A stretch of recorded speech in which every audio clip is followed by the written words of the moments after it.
Hello guys, আমি এখন যাচ্ছি লখনৌ থেকে সুরত, যেখানে আমি কাজ করি হোটেলে। সেই জায়গায় যাচ্ছি। আমি করছি প্ল্যাটফর্ম নম্বর 4-এ বসে বসে আমার ট্রেনের ওয়েট।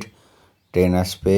তারপর আমি বসে গেছিলাম ট্রেনে। ট্রেন এখন বসে দুপুরের সময় খাবার হয়ে গেছে। দিদি বাড়ি থেকে দিয়েছিল চিকেন আর রুটি, তাই খাবো।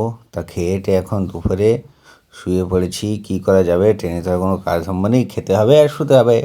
তাই শুয়ে আরাম করছি। আর এইদিকে দেখো সবাই খেয়ে দিয়ে ঠ্যাং মেলায় মেলায় সব শুয়ে পড়েছে। তা আমিও শুয়ে পড়েছিলাম। তারপরে রাত হয়ে গেলো, রাতে খাবার পালা।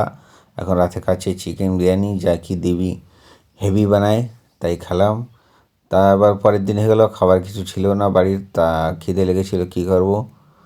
তা অনেক কিছু যা ছিল ভাজাভুজি, ওই সময় পছন্দ করি না। তারপর পেয়ারা এসেছিলো একজন কাকি নিয়ে, তা পেয়ারা কিনলাম 20 টাকা দিয়ে।